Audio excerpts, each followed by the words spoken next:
तुम जाने आरज़ू हो, तुम रूह जिंदगी हो, तुम जाने आरज़ू हो, तुम रूह जिंदगी हो। कब तक छिपे रहोगे, कब तक छिपे रहोगे, एक दिन तो रूबरू हो।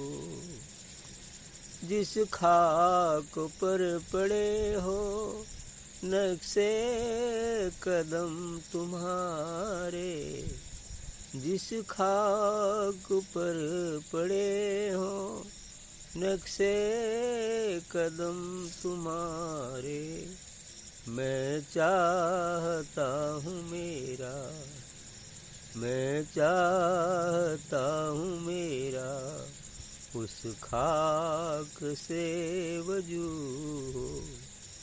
मैं चाहता हूँ मेरा उस खाक से वजूद। मैं खुश नसीब हूँ जो दर मिल गया तुम्हारा, मैं खुशी नसीब हूँ जो दर मिल गया तुम्हारा। फिर क्यों मेरी जबी को, फिर क्यों मेरी जबी को काबे की जुस्तजू हो। मैं खुश नसीब हूँ जो दर मिल गया तुम्हारा, फिर क्यों मेरी जबी को काबे की जुस्तजू।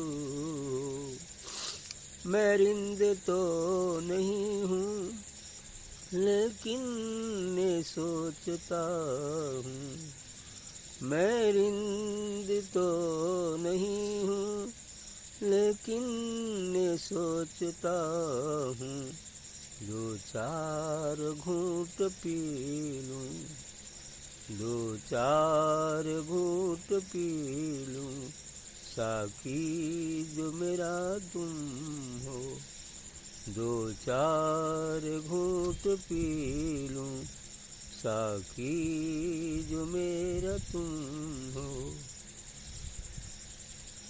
तुम जाने आरज़ू हो, तुम रूह जिंदगी हो, कब तक छिपे रहोगे, एक दिन तो रूबरू हो। थोड़ा उर्दू लफ्ज़ है इसमें, लेकिन साधक का यही कहना है सद्गुरु के प्रति कि तुम जाने आरज़ू हो, कि मैं तुम ही, केवल एक मात्र तुम ही मेरे आरज़ू हो, मेरा निवेदन हो या तुमसे ही मेरा लगाव है। तुम रूह जिंदगी हो, इतनी नहीं, तुम हमारे प्राण भी हो, रूह जिंदगी हो। रूह प्राण को ही कहते, रूह जिंदगी हो मैंने तुम हमारे प्राण ही हो सद्गुरु के प्रति। लेकिन अभी दर्शन नहीं हुआ, इसलिए कहते हैं कब तक छिपे रहोगे, एक दिन तो रूबरू। कह रहे आप कब तक अपने आप को छिपाए रखेंगे, एक दिन तो जरूर ही रूबरू होना पड़ेगा, अर्थात दर्शन देना पड़ेगा। कब तक छिपे रहोगे, एक दिन तो रूबरू हो। रूबरू माने आमने सामने होना, दर्शन देना। कब तक छिपे रहोगे, एक दिन तो रूबरू प्रकाश रूप धुंधला हो गया, ठीक है कि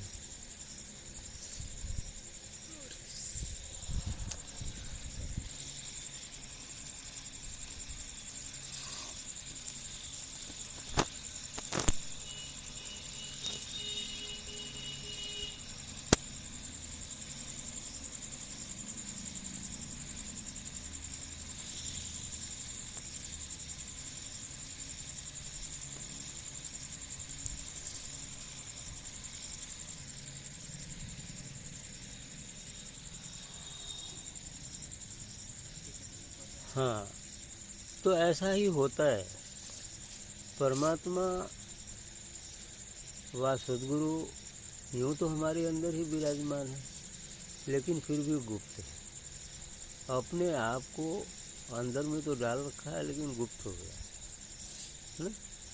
प्रकट उसका ये संसारी जड़ जगत है, संसार का जड़ जगत जो है प्रकट रूप है उसका, लेकिन जो उसका असल रूप है वो गुप्त होकर हमारे अंदर ही विराजमान है। इसलिए कह रहे हैं कब तक छिपे रहोगे, और वो छिपा है और तब तक छिपा रहेगा जब तक कि हमारे संपूर्ण बंधन, संपूर्ण संस्कार और आवरण नहीं हट जाते हैं, तब तक छिपा ही रहेगा है। अब यूँ आकाश नीला दिखता है, उसका नीला दिखता है दूर से अंतरिक्ष, और बादली घेर ले तो छिप जाता है, तो बादल दिखता है। लेकिन क्या वो नीलापन आकाश का गायब हो गया है? ऐसा तो नहीं। बादली छट जाएगी फिर वही नीला आकाश दिखाई देगा। हालांकि वो नीला है नहीं, इतनी अधिक ऊंचाई है कि नीला दिखता है। पानी की इतनी अधिक गहराई, जहाँ ज़्यादा गहराई हो जाती है तो वो नीला दिखता है, और जब हल्की गहराई रहती है तो सफ़ेद रहता है, मटैला रहता है। जब काफ़ी गहराई हो जाती है तो वो नीला दिखता है।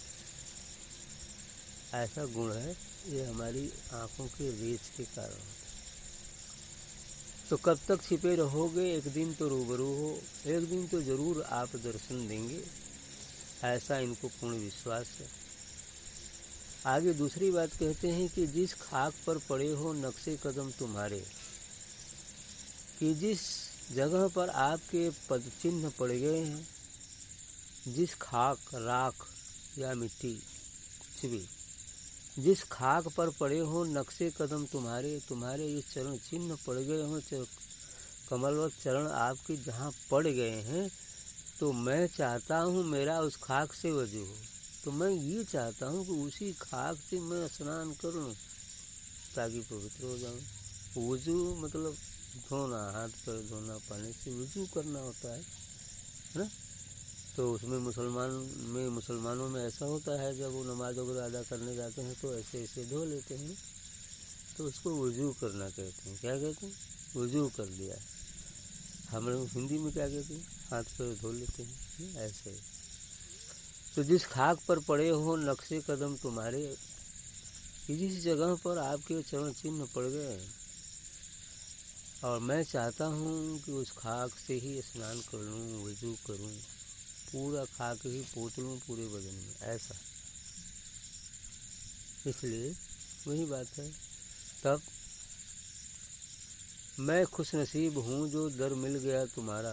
आगे कहते हैं कि मैं खुशनसीब हूँ, मेरी बहुत बड़ी भाग है, सौभाग्य प्राप्त है कि आपका दर मिल गया, कि सद्गुरु के पास हम जाते हैं या वहाँ का दर मिल गया। क्योंकि बड़े भाग पाए सत्संगा, जब बड़ी भाग उदय होती है तो सत्संग मिलता है, और सच्चे सद्गुरु का सत्संग मिलता है।